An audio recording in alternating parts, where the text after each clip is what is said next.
오늘 설교의 제목은 흔들리지 말고 굳게 붙잡으십시오입니다. 이 초대교회에 많은 성도들이 모여 있잖아요. 예수님이 전해지면서 기하급수적으로 이렇게 성장을 했어요. 그런데 여러분, 교회 가운데 어떤 일이 일어납니까? 박해가 일어났죠. 그래서 박해가 일어나서 사람들이 이렇게 사방으로 흩어져 갔어요. 흩어져 가기도 했지만 이곳에 살 수가 없으니까 박해가 있어서 흩어져 가기도 했지만, 흩어져 가는 과정에서 어떻게 했을까요? 이제 믿음이 흔들려 가지고 신앙을 저버리는 일들이 생기는 거예요. 그러니까 제가 지난주에도 이렇게 나눴지만, 주일날 우리의 삶에 고난과 영광이 있다고 했을 때 이 고난의 무게가 크잖아요. 그런데 고난의 무게보다 영광의 무게가 크면 고난을 견뎌요. 그냥 고난이 와도 고난 뒤에 하나님의 뜻이 있고, 그리고 우리 주님이 고난을 도우신다는 것을 알고, 그러니까 그 고난의 과정을 거쳐서 순금같이 나오는 그런 하나님의 계획이 있고, 그리고 이 고난 속에서 주님이 나를 도우신다라는 그 마음으로 인해서 어떻게 하는 거예요? 넉넉하게 버티는 힘이 있어요.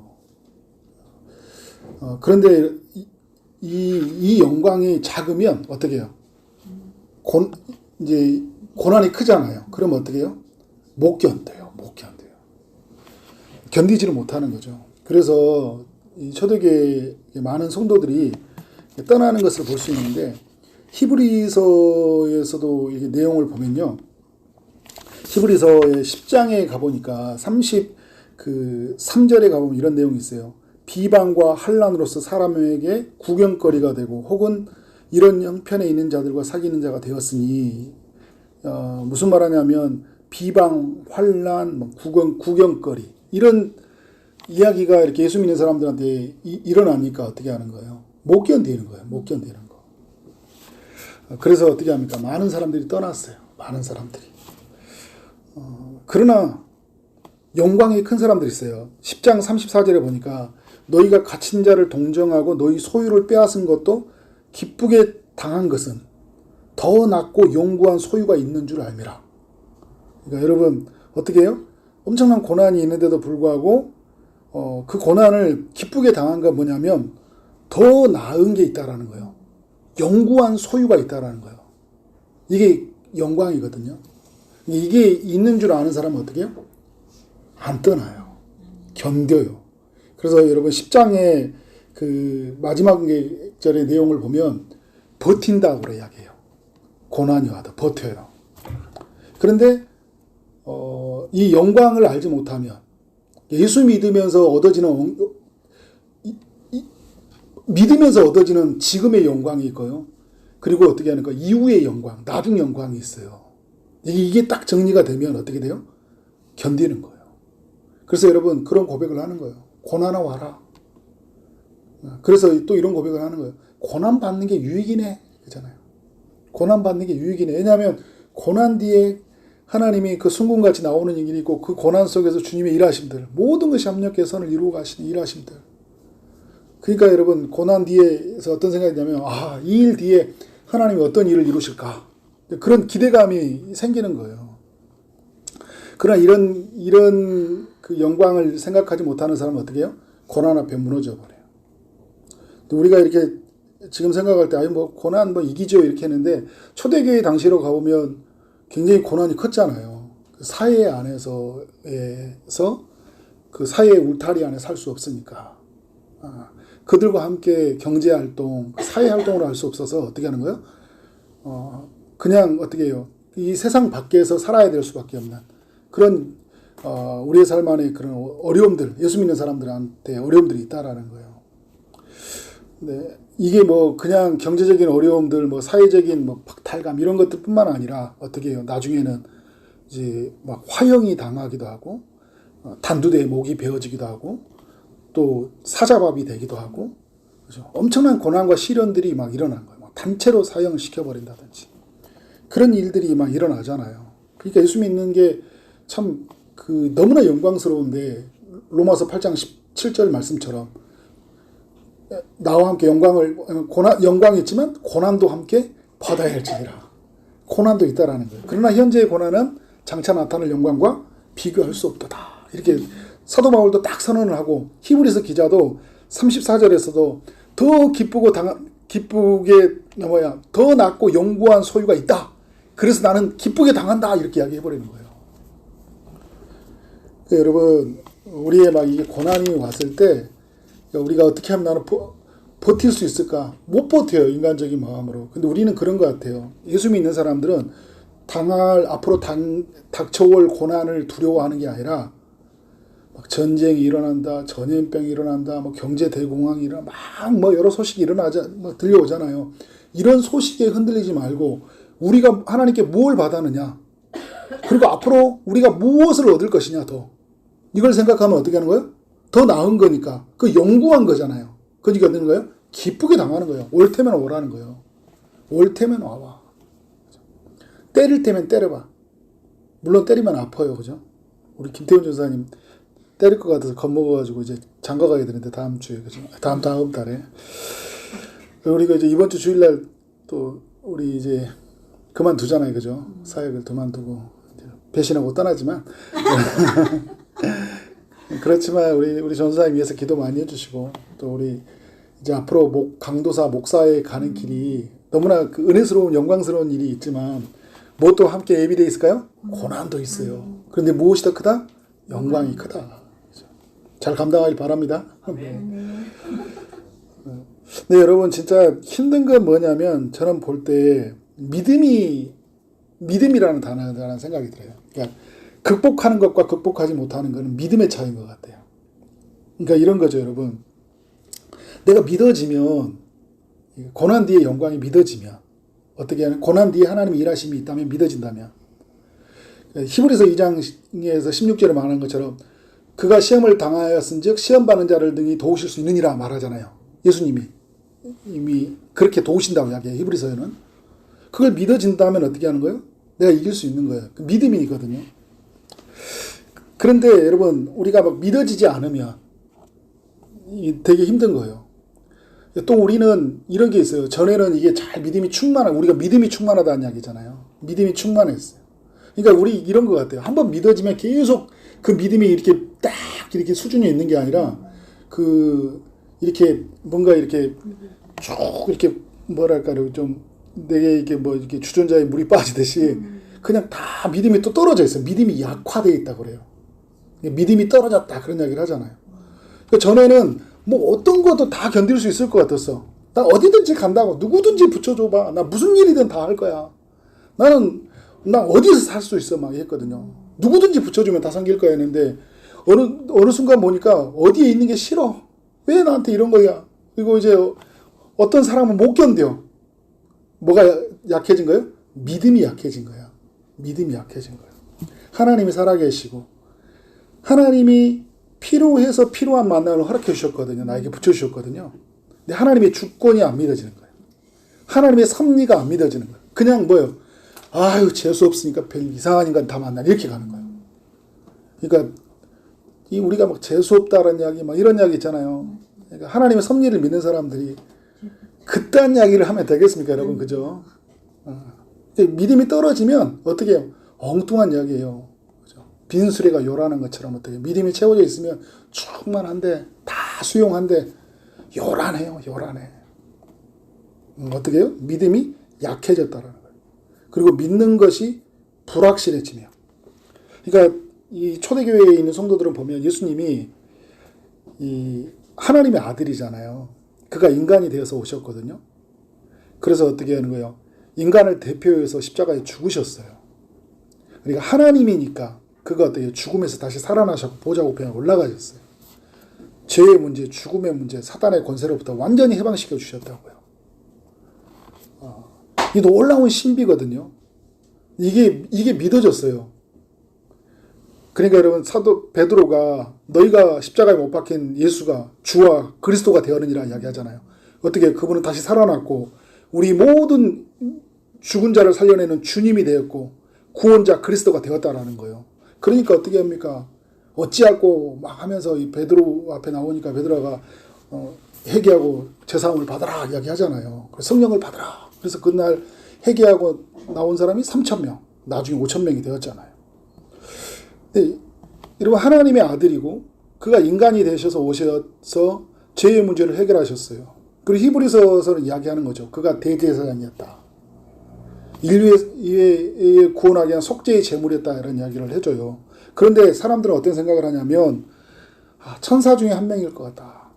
왜냐하면 이 말씀의 이해를 못하는 거죠. 어떻게 인간이 하나님일 수 있냐라는 거예요. 여러분 기독교의 신비예요. 완벽한 인간, 완벽한 하나님이라는 이야기를 이거 여러분 수학의 공식으로 풀 수 없어요. 대수학자가 와도 못 풉니다. 완벽한 인간인데 완벽한 하나님이 될 수 있다고요. 그죠? 그런데 여러분 완벽한 하나님이기 때문에 가능한 거예요. 완벽한 인간이 되는 것이. 그죠? 그래서 완벽한 하나님에서 완벽한 인간이. 여러분 삼위일체를 어떻게 이해해요? 완전히 신비죠. 신비. 근데 사람들이 자기 이해 안에 들어오지 밖에 있으면 어떻게 안 믿어요. 그러니까 어떻게 해요? 천사 중에 한 명일 것이다. 그리고 많은 선지자 중에 한 명일 것이다. 그리고 예수는 하나님이 될 수 없다. 그래서 그는 인간의 죄의 문제를 해결할 수 없다. 그렇죠? 그래서 우리는 어떻게 하는 거야? 다시 이전으로 돌아가야 된다. 그러니까 예수님이 존재에 대한 불확신, 그리고 예수님이 하셨던 일, 십자가에서 하셨던 일들, 그리고 지금도 보좌 우편에서 하시고 계시는 일, 이미 완료된 일, 아직 진행하고 있는 일, 이게 예수님이 오셔서 알려주셨고, 그리고 사도와 많은 사람들이 이게 알려준 비밀이거든요. 이게 계시가 되었어요. 이제 완벽하게 계시가 됐다는 건 다 열어놨다라는 거예요. 완벽하게 다 열어놨다라는 거예요. 근데 못 알아들어, 못 보는 거예요. 왜? 믿음이 안 생겨. 믿음이 약해져가지고 나중에. 그러니까 어떻게 하는 거예요? 다가오는 고난이 너무 크는 거예요. 여러분 내가 믿는 게 너무 약해지니까 또 어떻게 하겠어요? 세상이 더 커 보이는 거잖아요. 그러니까 히브리서 11장에 나오는 거예요. 믿음은 바라는 것들이 세상에 보이지 않는 것들이 증언거니라. 보이지 않는 하나님이 보이지 않잖아요. 그 약속도 보이지 않잖아요. 근데 어떻게 하나님이 살아있다는 게 드러납니까? 안 드러납니까? 드러나잖아요. 하나님의 약속이 성취가 됩니까? 안 성취합니까? 성취가 되잖아요. 그런데 여러분 사람은 어떻게 돼요? 눈에 보이는 것만 보고 사는 거예요. 근데 히브리서가 이야기하잖아요. 눈에 보이지 않는 것이 보이는 것들로 나타나겠다는 거예요. 보이지 않는 것이 이 세상을 움직인다는 거예요. 그걸 믿으라 이야기하고 있어요. 그러니까 못 믿으니까 어떻게 하는 거예요? 불안한 거예요. 불안해요. 십자가에서 하셨던 일들, 그리고 예수님이 주셨던 약속이 있거든요. 그 약속들, 내가 너희와 함께한다. 예수님은 함께해요. 근데 여러분 예수님은 십자가에 죽으시고 보좌 우편에 올라가셨잖아요. 그런데 함께한다는 약속이 어떻게 성취되는 거예요? 성령을 통하여. 그죠? 함께하잖아요. 그러니까 내 안에 계신, 그러면 그분이 함께한다는 걸 어떻게 확인할 수 있어요? 내 안에 누구를 보고? 성령님을 보고. 우리 가운데 역사하는 성령님을 보고 지금 이곳에 누가 임재하신다고요? 예수께서. 그래, 그 약속은 반드시 이루어지는 거예요. 그리고 여러분 예수님은 내가 다시 온다 이야기하잖아요. 예수님이 주신 약속은 얼마나 놀라운지 몰라요, 여러분. 그리고 내 이름으로 구하면 내가 어떻게 아버지께서 시행한다 이야기하잖아요. 내 이름으로 구하며. 그리고 여러분 주님의 이름을 구하면 주님이 평안을 주신다고 하시고요. 그리고 주님의 내 안에 있으면 너희가 내 안에 가고 내 말이 너희 안에 가고 너희가 내 안에 가면 무엇이든지 원하는 대로 구하라. 그죠? 구하라고 그러죠? 그리하면 이루리라. 이게 주신 약속이에요. 그러니까 내 안에 계신 예수를 붙들고 어떻게 하나님께 구하면 어떻게 하나님이 은혜를 주신다고요. 이걸 믿으라고 여러분. 그래서 여러분 내 안에 계신 예수께서 어떻게 일을 이루실지를 믿는 거예요. 예수와 함께하는 삶, 예수님을 구하는 삶, 예수님을 기다리는 사람. 이제 그죠? 그가 신성 하나님이시기 때문에 성령과 함께 하시는 거고요. 그가 인성으로서는 어떻게 보좌 우편에 가셔서 우리 교회의 머리가 되셔서 우리를 위해서 어떻게 보좌 우편에서 기도하시잖아요. 그죠? 이걸 믿는 거예요. 믿는 거예요. 여러분. 그 약속을 믿는 거예요. 그러면 어떻게 돼요? 어떤 시련이 와도요. 어떤 환란이 찾아와도요. 안 흔들립니다. 십자가에서 하신 일에 이게 확실한 근거가 세워지잖아요. 그러면 구원에서 안 흔들려요. 이거 그렇지 않으면 어떻게 하는지 아세요, 여러분? 구원에 흔들려요. 인간이 우리가 이게 살아가다 보면 조금만 내가 이렇게 행동을 좀 잘못하잖아요. 교회 몇 주만 안 나오세요. 구원에 흔들려요. 와, 나 구원 못 받는 거 아니야? 제가 이렇게 어르신들하고도 그렇고 우리 처음 이제 전 다니는 분들이 있어요. 또 우리 성도들 또 보면 그렇게 예수 믿으면 구원 받는다고 이야기하면 또 이야기하면 제가 뭐 선한 일을 한 게 있어야지 이렇게 꼭 가요. 죽어봐야 한다고 맨날 이런 이야기하고 있고. 여러분 천국은 우리 행위로 가는 게 아니라 뭘로 가는 거예요? 믿음으로 가는 거예요. 예수 공로 의지해서 하나님께 가는 거라고요. 그죠? 믿음이 불확실해지니까 이게 믿는 게 이게 믿는데 예수님이 십자가에 사셨던 일이 어떤 일인지 모르는 거예요. 내 모든 죄의 값을 다 지불하셨다. 예수님이 십자가에 죽으실 때 다 이루었느니라 이야기하잖아요. 그 말은 집을 알려 죄의 값을 내가 다 지불했다라는 거예요. 내가 너희를 샀다라는 거예요. 이제.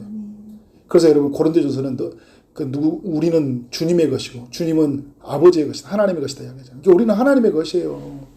예수님이 값으로 다 사셨기 때문에. 그러면 이걸 여러분 믿으면 막 내 삶의 어떤 그 행위로 삶의 어떤 것으로 이걸로 해서 내가 막 구원이 흔들리지 않아요. 주님이 하신 일의 근거로 내가 구원에 두는 거예요. 제가 오늘 새벽에 나눴잖아요. 예수님이 하나님과 영원한 언약을 맺었어요. 우린 끊어지지 않습니다, 여러분. 끊어지지 않아요.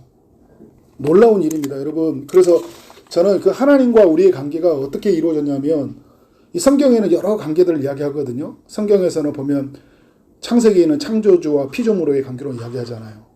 그죠? 그리고 왕과 신하의 관계로, 그리고 어떻게 아버지와 자녀의 관계로, 목자와 양의 관계로, 신랑과 신부의 관계로 점점 발전하죠. 근데 그 발전하는 것들 보면 좀 약간 멀어지는 것 같아요? 약간 더 친밀해진 것 같아요?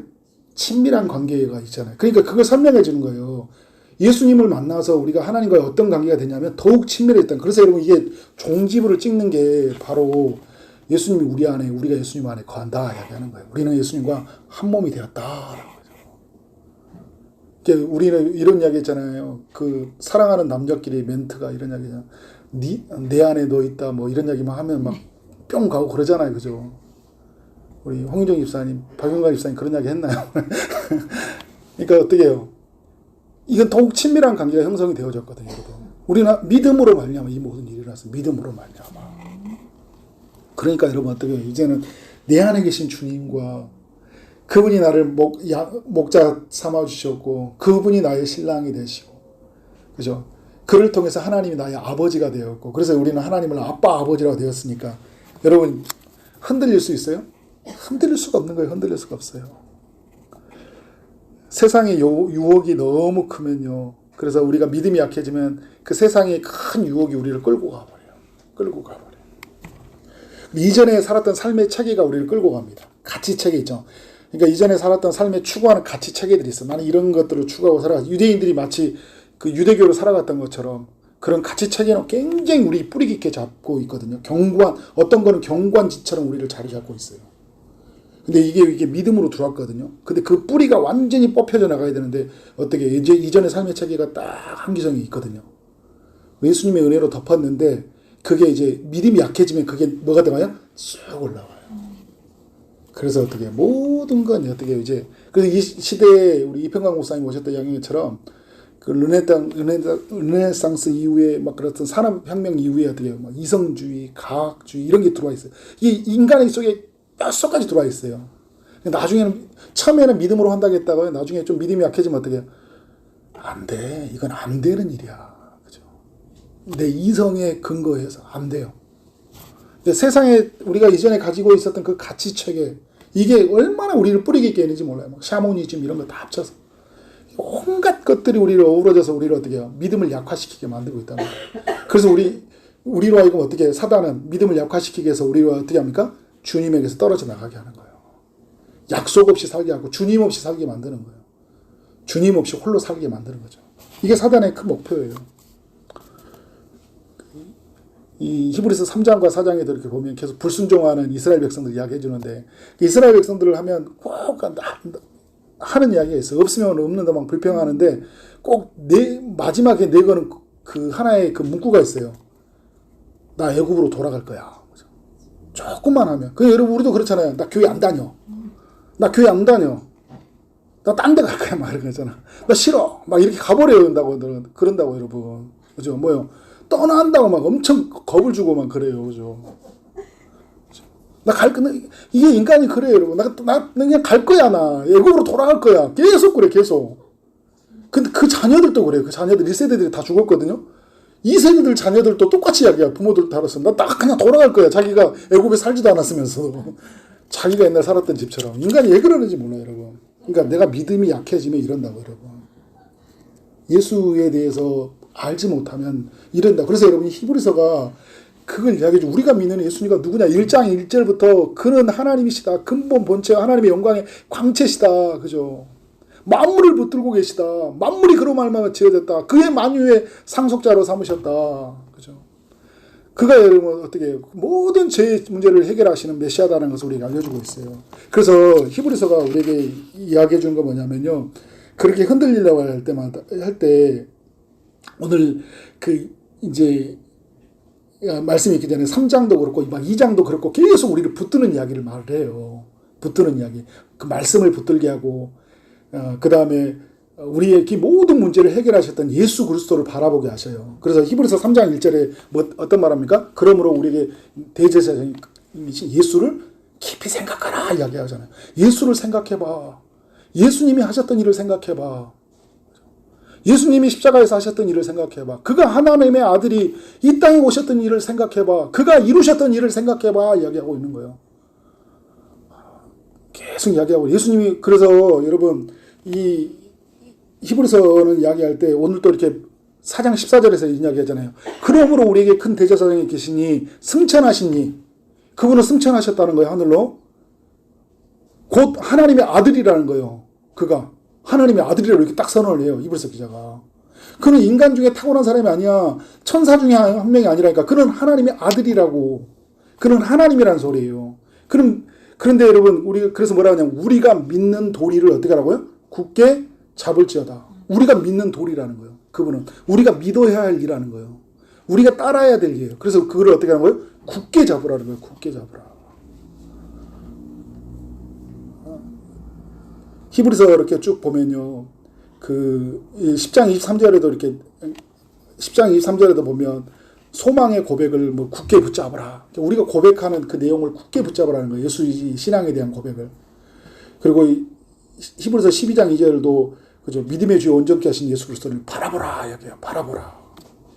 그리고 이제 히브리서 13장 13절에는 보면 그가 우리가 치욕을 당하니까 같이 치욕을 지고 같이 고난의 짐을 짓고 영문 밖으로 나아가라. 예수께서 골고다 언덕밖에 나갔던 것처럼 우리도 세상 방향에 예수님과 함께 나아가라 막 이야기해요.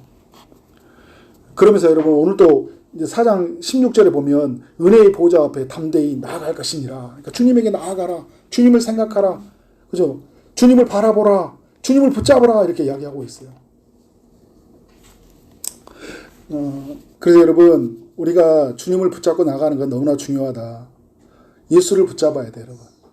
그리고 우리는요, 예수님이 피로 세우신 교회를 사랑해야 돼요. 디모데전서에서 3장에서 15절에서 이야기할 때 이는 하나님의 집이 살아계신 하나님의 교회예요. 그죠? 하나님의 집이 살아계신 하나님의 교회예요. 진리의 기둥과 터니라 이야기하고 있어요. 그래서 여러분 교회는 하나님의 진리가 선포되고 그래서 하나님이 지켜주고 굳건하게 서 있는 곳이라는 거예요. 그래서 여러분 하나님이 이 땅에 세우신 교회를 어떻게 하는 거예요? 그 교회 가운데 하나님이 임재하시고 교회에 주님이 머리로 거하시면서 교회를 보호하셔요. 그래서 여러분 예수님이 하늘 보좌에 올라가셨다는 것은 이제 왕으로 등극하시고 온 우주의 왕으로서 어떻게 하는 거예요? 그 보좌 앞에서 우리를 통치하시거든요. 그래서 누구를 통치할까요? 믿는 무리들을 통치하는 거예요. 믿는 무리 교회를 통치하는 거예요. 왜 이런 이야기를 하냐면 그 초대교회에 있는 사람들이 이제 어떻게 하는 거예요? 다 흩어져 가버리는 거예요. 떠나버리는 거예요. 그래서 제가 주일날 그 히브리서 10장 24절과 25절의 말씀을 하려고 하는 거예요. 어떤 말씀이냐면 이런 거예요. 히브리서 1장 1절부터 10장 18절까지는 한 큰 교리에 관한 이야기예요. 19절부터는 어떻게 하면 이제 우리가 예수 그리스도를 우리가 믿는 우리가 어떻게 살아갈 수 있을까? 실천과 적용에 관한 이야기가 19절 이하부터 이야기해요. 근데 19절부터 어떤 이야기를 하냐면 첫 번째가 하나님께 가까이 나아가라 이렇게 권면하거든. 이제 하나님께 예수님의 피로 다 길을 열어놨으니까 이제 하나님께 가까이 나아가라. 그러면서 두 번째 주는 견명이 뭔지 아세요? 서로 돌아보아 사랑과 선행을 격려하며 모이기를 피하는 어떤 사람과 같이 습관과 같이 말고, 그죠? 볼수록 그날이 올 때까지 볼수록 더욱 모이기를 힘쓰자 이런 내용이에요. 이게 무슨 이야기냐? 어디에 있으라는 거예요? 교회에 있으라는 거예요. 공동체에 모이기 힘쓰라는 거예요. 그러니까 우리의 믿음이 흔들리는 건요. 우리의 개인의 연약함이 있을 수 있어요. 그런데 여러분, 우리가 믿음이 흔들리지 않도록 하기 위해서 주님이 하늘로 올라가셨고 그가 성령 우리와 함께 하셔요. 그리고 교회를 통해서 우리를 어떻게 하십니까? 하나님은 믿음을 강화시키기를 원하신다고요. 그래서 믿음이 강화시키기 위한 장소가 교회이기도 해요. 교회는 여러 가지 의미가 담고 있는데, 그래서 교회에 있을 때 우리는 어떻게 해요? 믿음이 더욱 예수를 알아가게 되고요. 그래서 예수에 대한 믿음이 더욱 강해져 가는 거예요.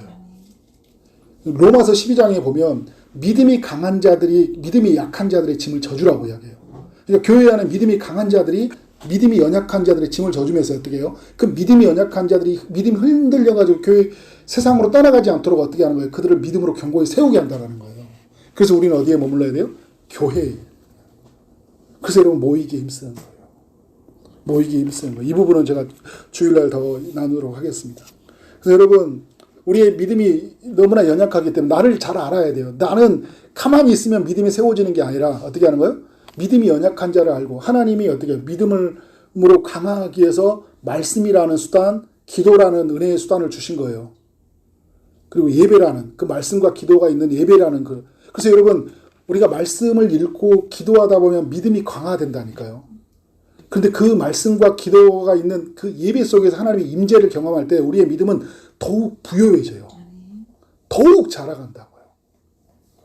그런데 여러분 그것이 바로 공동체와 함께 예배드리면 서로 어떻게 해요? 말씀, 은혜 받은 은혜로 서로를 어떻게 돕고 섬기면서 믿음이 연약한 자들을 세워가고 그리고 그리스도의 몸을 경험하면서 나 홀로 지어져 가는 것이 아니라 함께 지어져 간다는 걸 경험하고 함께 하나님을 알아가고 함께 주의 비전을 따라 살아가게 하면서 우리가 어떻게 될까요? 믿음이 더욱 자라가는 거예요. 그래서 에베소서도 이야기하잖아요. 서로 연결되고 결합하여서 우리가 어떻게 한다고요? 몸이 자라간다 이야기하잖아요. 그러니까 여러분 우리 몸이 자라갈 때 손이 스스로 자라가지 않아요.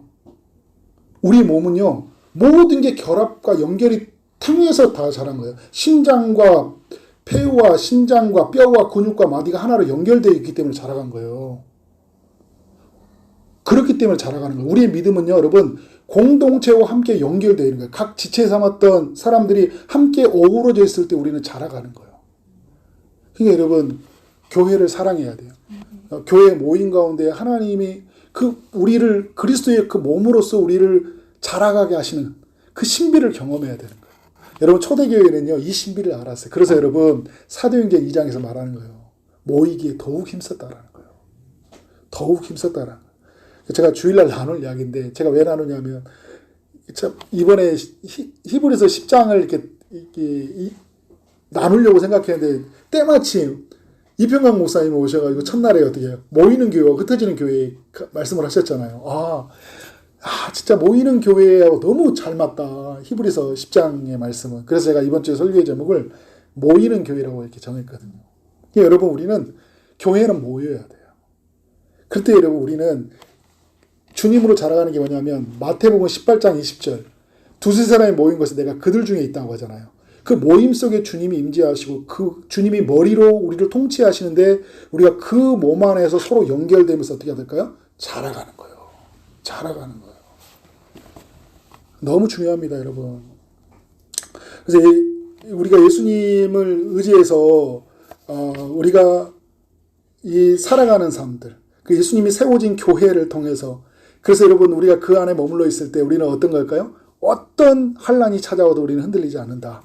오늘 15절에 이런 이야기하고 있어요. 우리에게 있는 대제사장은 그러니까 여러분 14절도 그렇고 15절도 이야기하는 게 뭐냐면 우리에게 큰 대제사장이 계시니 오늘 새벽에 읽었던 8장도 보면 우리에게 큰 대제사장이 계신 이야기 하잖아요. 근데 오늘 14절과 15절은 이런 이야기 하잖아요. 우리에게 큰 대제사장이 계시니, 15절도 우리에게 있는 대제사장은 우리의 연약함을 동정하지 못하실 리가 아니요 모든 일에 우리가 똑같이 시험을 받으신 이로되 죄는 없으시니라. 무슨 말입니까, 여러분? 주님은 우리의 연약함을 아시고요, 연약함을 도우신다라는 거예요. 도우실 수 있는 자격이 된다는 게 뭐냐면, 주님은 여러분 동일하게 우리와 똑같이 연약함을 겪으셨어요. 그런데 우리의 그 연약한 문제를 해결해 줄 수 있잖아요. 이럴 수 있거든요. 어떤 사람에게 우리가 어떤 사람이 아픈 사람 있고 연약한 사람에 대해서 우리가 공감해 줄 수는 있지만 그 사람 문제를 해결해 줄 수는 없잖아요. 근데 예수님은 어떻게요? 공감도 해 주실 수 있을 뿐만 아니라 해결도 해 주신다라는 거예요. 그러니까 우리는 여러분 모임을 하면 어떻게 할까요? 누구에게로 계속 이 사람이 가게 해야 될까요? 예수님에게로. 예수님을 만나게. 근데 예수님이 어떻게 하시냐면 이 연약한 우리를 어떻게 할까요? 그의 몸 안에서 강함을 힘있게 만드는 거예요. 그의 몸 안에서. 그래서 여러분, 우리가 연약해서 우리가 주님을 의지하는 거잖아요. 그러니까 이런 이야기 많이 하잖아요, 사람들이. 내가 조금 더 건강해지면, 내가 좀 나아지면, 주님 앞에 나아간다, 이런 이야기 하잖아요. 아니에요, 여러분. 연약한 그 상태로 나아가는 거예요. 그러면 누구의 도움을 받아요? 주님의 도움을 받아요. 그래서 여러분, 그럴 때 우리 공동체는 어떻게 하냐면, 그 연약한 자가 어떻게 할까요? 주님에게 나오도록 도와주는 역할을 해야 되겠죠. 마치 중풍병자에 있는 내 친구처럼 그 연약한 자를 주님 앞으로 인도하는 역할을 하는 거예요. 그래서 그가 주님을 만나도록. 그리고 진정한 강함이 어디 있고, 그리고 진정한 하나님의 치유가 무엇인지 그걸 경험해야 돼요. 그리고 경험하면서 뭐라 해야 되는가? 하나님 살아계심을 느끼는 거잖아요. 그러니까 어떻게 되는 거예요? 그 살아계신 하나님의 임재와 그의 영광이 너무 크니까 내 삶에 찾아오는 고난을 어떻게 하는 거예요? 넉넉하게 이겨나가버리는 거예요. 자, 4장 16절에 이런 얘기합니다. 그러므로 우리는 그러므로 결론을 내고 있어요. 그러므로 우리는 국률하심을 받고 때를 따라 돕는 은혜를 얻기 위하여 은혜의 보좌 앞에 어떻게 나아갈 것이니라? 담대히 나아갈 것이니라 이야기하고 있어요. 그래서 여러분, 예수님이 이제 다 값을 지불했어요. 하나님께 가는 길을 완전히 열어놨다고 이제. 그래서 예수님이 우리에게 성령을 보내셨고 이제 성령을 통해서 어떻게 하는 거예요? 우리는 하나님을 아빠, 아버지라 부르게 되었잖아요.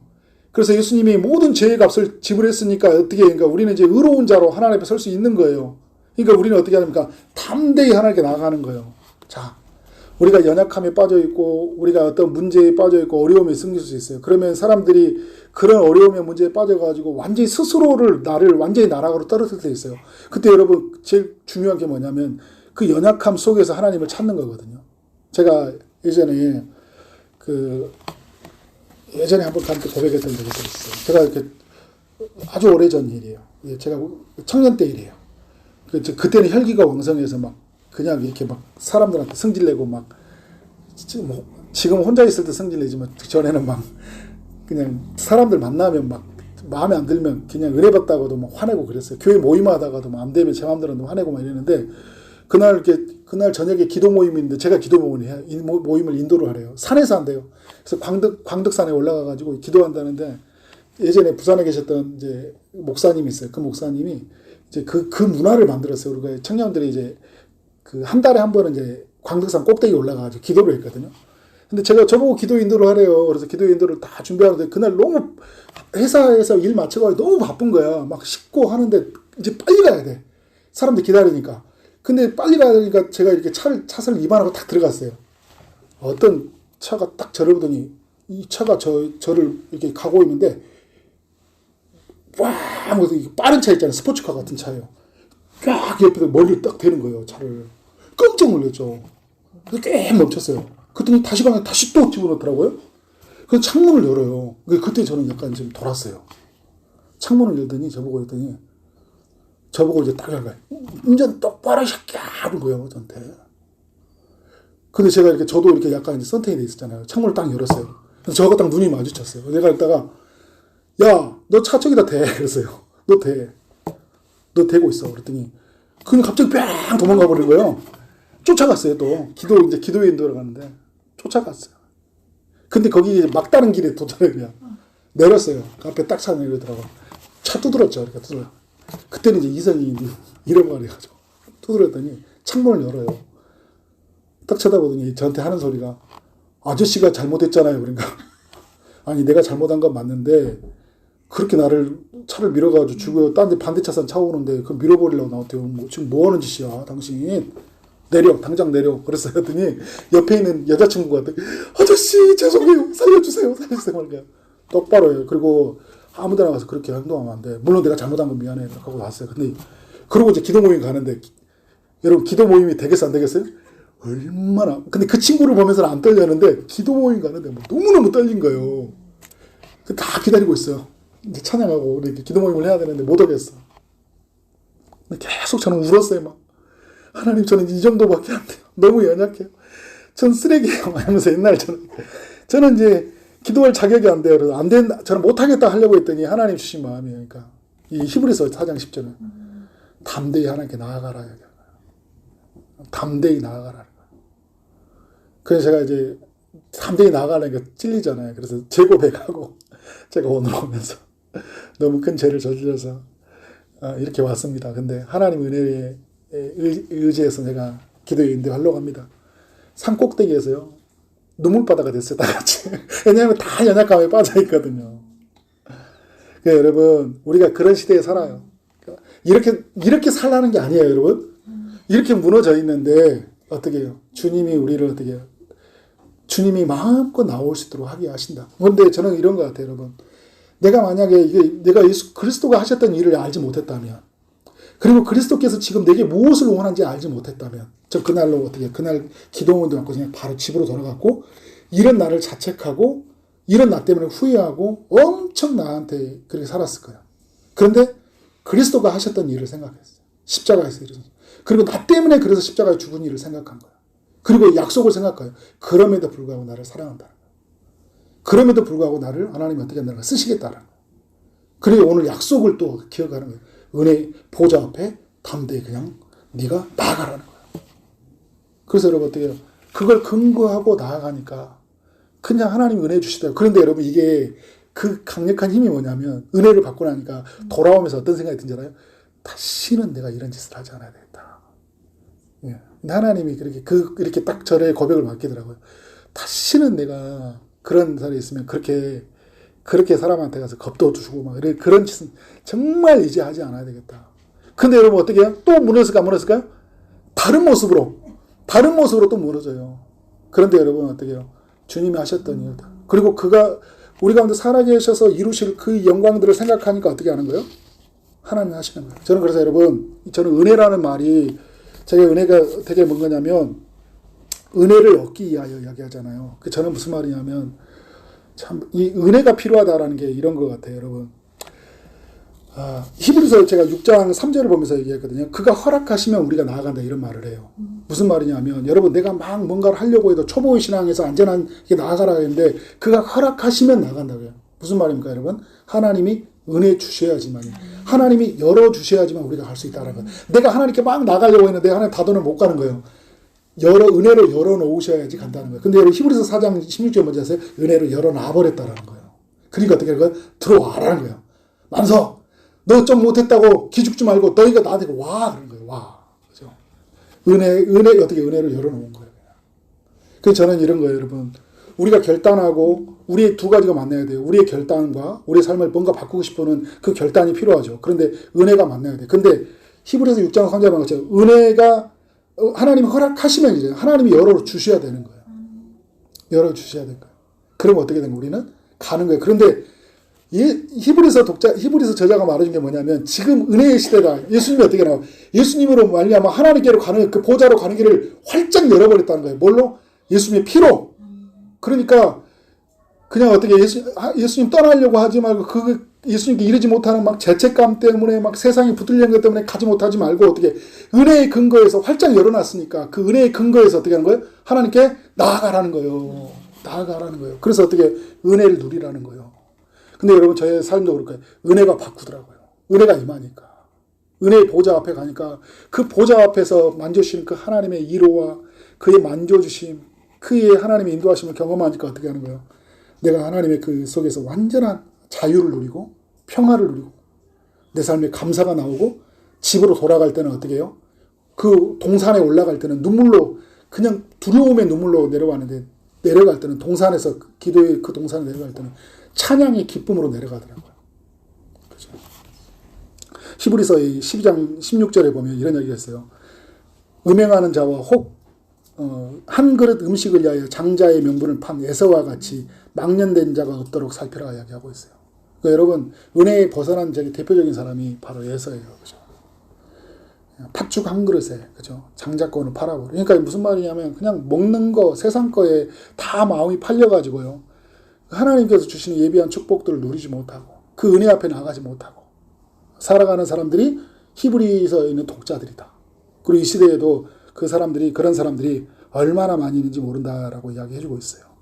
히브리서에도 또 12장에서 이야기해 준 게 뭐냐면 28절에 이런 이야기를 해요. 그러므로 우리는 흔들리지 않는 나라를 받았은즉 은혜를 받자. 이런 이야기를 해요. 흔들리지 않는 나라를 받았은즉 12장 28절에. 그러니까 여러분 이 12장 28절은요. 마지막 아주 중요한 아주 선언과 같은 거예요. 야 이렇게 흔들려. 너희는 흔들리지 않는 나라를 받았잖아. 그러잖아요. 흔들리지 않는 나라를. 그러니까 은혜를 받자. 그 은혜를 받자. 그러니까 흔들리는 나라를 하나님이 은혜 부으시기를 이렇게 흔들리는 나라, 견고한 나라를 세우시고 은혜 부으시기로 하나님 다 예배해 주셨으니까 어떻게 하는 거예요? 다 열어놨으니까 그 앞에 나가서 어떻게 해요? 은혜의 근거에 나가서 은혜를 어떻게 하는 거예요? 받자라는 거예요. 받자. 은혜 못 받아가지고 세상 앞으로 떠나지 말고. 그래서 뭐라고 하냐면 이로 말미암아 경건함과 두려움으로 하나님을 기쁘시게 섬길지니 이제는 어떻게 경건함으로 이제 하나님을 기쁘게 즐겁게 섬기는 삶을 살아라. 이렇게 살아가는 우리 초대형상교 성도들이 되어지기를 원합니다. 오늘 설교의 제목처럼 우리는 어떻게 돼요? 흔들리지 말고 어떻게 굳게 붙잡으십시오. 누구로 붙잡을까요? 예수님. 그의 말씀을, 그가 하신 일을, 그가 우리를 하여서 하나님께 은혜의 보좌 앞에 담대히 나아가도록 그 십자가에서 하셨던 일을 꼭 기억하고 우리 주님을 붙잡는 삶이 되어지기를 주님 이름으로 축원합니다. 아멘.